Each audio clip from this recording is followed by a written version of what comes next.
দোল পূর্ণিমা তিথিতে ভয়ঙ্কর চন্দ্রগ্রহণ। সবাই থাকুন সতর্ক। পারলে একটি 1 টাকার কয়েন গোপনে রেখে দিন বাড়ির এই স্থানে। গৃহের সমস্ত বাস্তু দোষ দূর হবে, প্রচুর অর্থপ্রাপ্তি ঘটবে। মা লক্ষ্মীর আশীর্বাদে আপনার পরিবার ভরে উঠবে সুখ, শান্তি এবং সমৃদ্ধিতে।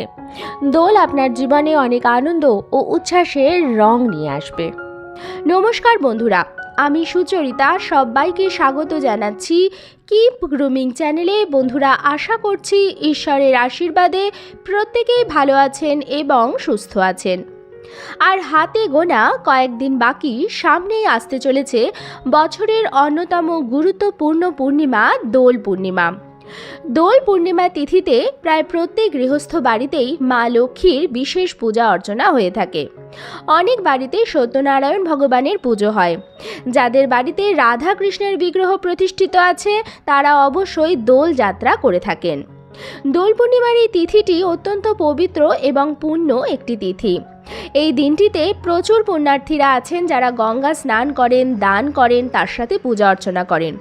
কিন্তু বন্ধুরা, পূজা অর্চনার সাথে সাথে দোল পূর্ণিমার এই তিথিতে যদি আপনারা এই উপায়টি করতে পারেন তাহলে আপনাদের বাস্তুতে অত্যন্ত ভালো এফেক্ট আপনারা পাবেন।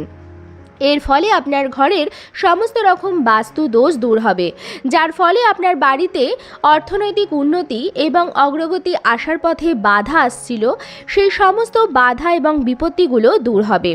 আপনার ঘরে যদি রোগ দানা বেঁধে থাকে এবং রোগের পেছনে প্রচুর অর্থ আপনার অপব্যয় হয়ে যাচ্ছে এবং আপনার উপার্জনের প্রায় অর্ধেকের বেশি টাকা চলে যাচ্ছে ডাক্তারের পেছনে, তাহলেও আপনারা এই উপায়টি করতে পারেন। এই উপায়টি করবার ফলে আপনার পরিবার সুরক্ষিত থাকবে কুনজর থেকে, এবং যে পরিবারে কুনজর মুক্ত থাকে, মা লক্ষ্মীর আশীর্বাদ বজায় থাকে, সেই পরিবারে তো উন্নতি আসবেই অবধারিতভাবে।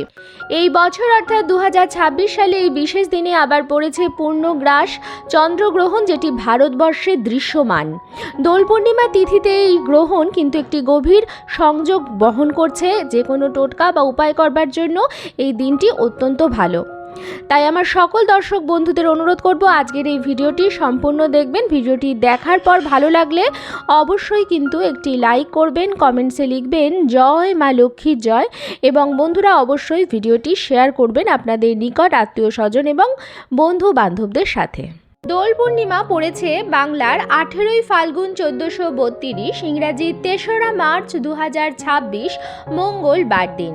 তবে পূর্ণিমা তিথি কিন্তু পড়ে যাচ্ছে পূর্ব দিন অর্থাৎ সোমবার 2 মার্চ বিকাল 5:44 থেকে, এবং পূর্ণিমা থাকবে মঙ্গলবার বিকাল 4:59 পর্যন্ত। তাই প্রচুর বন্ধুদের মধ্যে সংশয় আছে, কিন্তু দোল পূর্ণিমা কিন্তু মঙ্গলবার দিনই পালন করা হবে।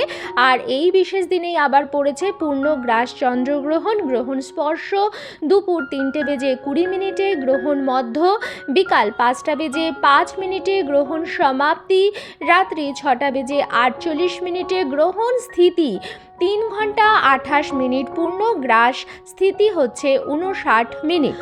দোল পূর্ণিমা একটি অত্যন্ত পবিত্র দিন, তাই এই দিন বেশি বেলা পর্যন্ত ঘুমোবেন না। খুব তাড়াতাড়ি শয্যা ত্যাগ করবেন এবং উঠে সূর্যোদয় দেখবেন। আপনার বাড়ি ঘরদোর সেদিন অত্যন্ত ভালোভাবে পরিষ্কার পরিচ্ছন্ন করে নেবেন। সেই দিন অনেকেই আছেন যারা গঙ্গা স্নান করেন। যদি আপনাদের পক্ষে গঙ্গা স্নান করা সম্ভব না হয় তাহলে বাড়িতেই আপনারা স্নান করবেন, এবং স্নান করবার পরে গায়ে মাথায় বস্ত্রের সর্বত্র গঙ্গার জলের ছিটা দিয়ে নেবেন। আগেকার দিনে লোকে পূর্ণিমা তিথিতে গঙ্গা স্নান করতেন এবং স্নান করার পর দান করতেন। তাই যদি সম্ভব হয় এই দিন আপনার সাধ্য এবং সামর্থ্য মতো দান দক্ষিণা অবশ্যই করবেন। তারপর স্নান সেরে শুদ্ধ বস্ত্র পরে আপনি চলে আসবেন ঠাকুর ঘরে। এই দিন আপনার পূজা অর্চনা বিশেষভাবে করবেন। এই দিন মা লক্ষ্মীর গৃহে আগমনের দিন, তাই যদি সম্ভব হয় বাড়ির সর্বত্র মা লক্ষ্মীর চরণের আলপনা দিয়ে দেবেন। বিশেষ করে বাড়ির মুখ্য দরজা থেকে ঠাকুর ঘর বা ঠাকুরের সিংহাসন পর্যন্ত যদি মা লক্ষ্মীর চরণের আলপনা দেন তাহলে সেটি অত্যন্ত ভালো ফল দেয়। গৃহস্থ বাড়ির জন্য সেটি অত্যন্ত ভালো। মা লক্ষ্মী এরকম ঘর ছেড়ে কোথাও যেতে পারেন না, যে ঘরে মা লক্ষ্মীর চরণের আলপনা থাকে। সেই দিন মা লক্ষ্মীর জন্য অবশ্যই নতুন ওড়না নিয়ে আসবেন, একটি মালা অবশ্যই নিয়ে আসবেন এবং মা লক্ষ্মীকে আপনার সাধ্যমতো ফল মিষ্টান্ন দিয়ে মা লক্ষ্মীর বিশেষ পূজা অর্চনা করে নেবেন। সেদিন মা লক্ষ্মীর সামনে অবশ্যই নিবেদন করবেন একটি নিখুঁত পান। বলে পান এবং সুপুরি দিয়ে মা লক্ষ্মীকে আমন্ত্রণ জানানো হয় গৃহস্থ বাড়িতে, যেন মা লক্ষ্মী সেই বাড়িতে আসেন এবং অধিষ্ঠান করেন। তাই পূর্ণিমা তিথিতে মা লক্ষ্মীর সামনে অবশ্যই নিখুঁত পান নিবেদন করবেন এবং সেই পানটির মধ্যে একটি সুপুরি দেবেন এবং দেবেন একটি 16 আনা বা 1 টাকার কয়েন। এমন একটি 1 টাকার কয়েন দেবেন যার বাজারে মূল্য আছে, এরকম একটি 1 টাকার কয়েন। তবে সেই কয়েনটি অবশ্যই জল দিয়ে ধুয়ে গঙ্গা জল দিয়ে শুদ্ধ করে তারপরই মা লক্ষ্মীর চরণের সামনে দেবেন।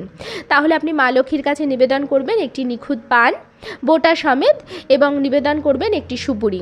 পানটির মধ্যেও আপনারা সিঁদুরের তিলক করে দেবেন এবং সুপুরিটির মধ্যেও সিঁদুরের তিলক করে দেবেন। আর দেবেন একটি 1 টাকার কয়েন, তার মধ্যেও মা লক্ষ্মীর সিঁদুরের থান থেকে একটুখানি সিঁদুর নিয়ে সেখানে দিয়ে দেবেন এবং মা লক্ষ্মীর চরণের কাছে সেটি নিবেদন করবেন।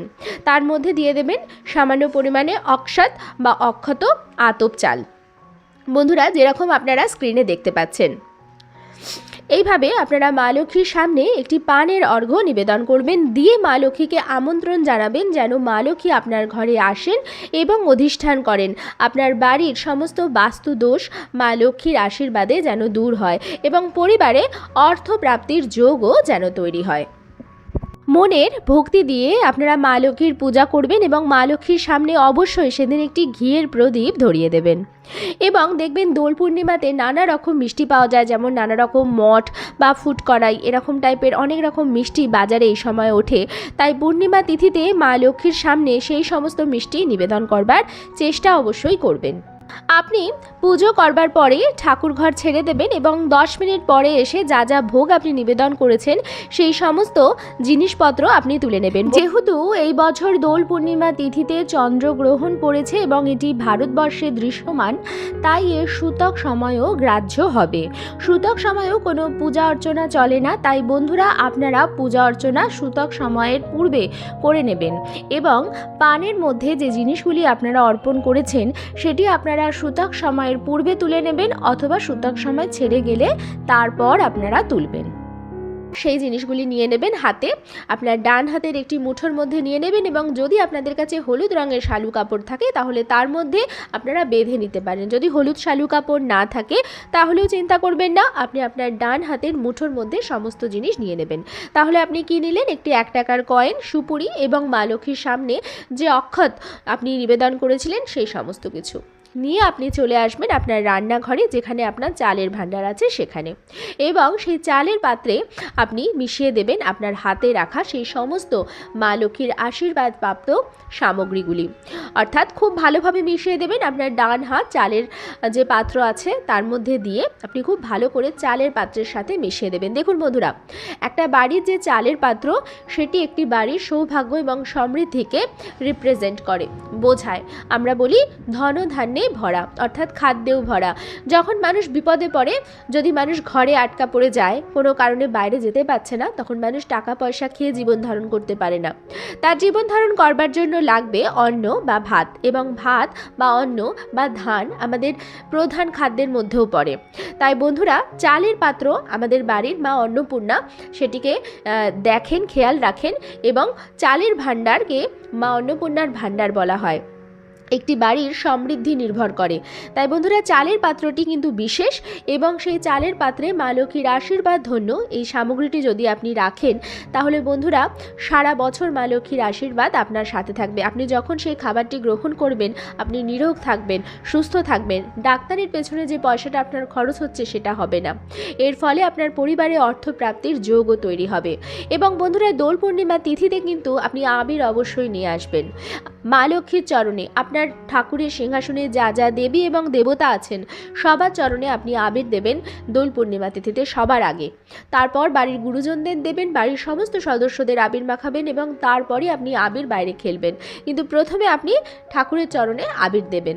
এবং বন্ধুরা, এইভাবে মা লক্ষ্মীর আশীর্বাদ ধন্য এই জিনিসটি যদি আপনি চালের পাত্রে মিশিয়ে দিতে পারেন, তাহলে আপনার বাড়ির সমস্ত বাস্তু দোষও কিন্তু মুহূর্তের মধ্যে শেষ হয়ে যাবে। প্রতিদিন আপনি সেখান থেকে খাবার গ্রহণ করে নিরোগও থাকবেন, আপনার পরিবারের সার্বিক উন্নতি হবে, প্রত্যেকের ভালো হবে। তবে দুটি সতর্কতা অবলম্বন করবেন। প্রথম হচ্ছে, দোল পূর্ণিমা তিথিতে বাড়িতে আমিষ জাতীয় খাবার ঢোকাবেন না। আপনার চৌকাঠ দিয়ে যেন আমিষ জাতীয় খাবার সেই দিন বাড়িতে না ঢোকে বা যেন না বেরোয়। আপনি নিজেও যেমন খাবেন না, বাড়ির অন্য কেউ যেন না খায়, সেই বিষয়ে খেয়াল রাখবেন। এবং যেহেতু এই কাজটি রান্নাঘরে করা হবে, তাই রান্নাঘরের বেসিনে যেন এঁঠো বাসনপত্র না থাকে, সেই বিষয়েও খেয়াল রাখবেন। এই দুটি সতর্কতা অবশ্যই পালন করবেন। এবং আমি জানি যারা আমার ভিডিও দেখেন তারা হয়তো কেউই বাড়িতে সেরকম নেশা জাতীয় জিনিস গ্রহণ করেন না। তাও আমি বলে দিচ্ছি, খাদ্য খাবারের বিধিনিষেধের মধ্যে প্রথমেই আসে তামাক বা মাদক জাতীয় দ্রব্য, কিন্তু যে কোনো পুণ্যতিথি গ্রহণ করা একদমই অনুচিত। তাই সেই সমস্ত জিনিসকে বর্জন করবার চেষ্টা করবেন। আজকের পর্বটি আমি এখানেই শেষ করছি। আশা করছি আজকের ভিডিওটি আপনাদের ভালো লাগলো এবং একটু হলেও উপকারে লাগলো। ভিডিওটি ভালো লাগলে অবশ্যই কিন্তু লাইক, কমেন্টস এবং শেয়ার করবেন বন্ধুরা। আর যদি চ্যানেলে নতুন হন তাহলে অবশ্যই চ্যানেলটিকে সাবস্ক্রাইব করে আমার সাথে থাকবেন।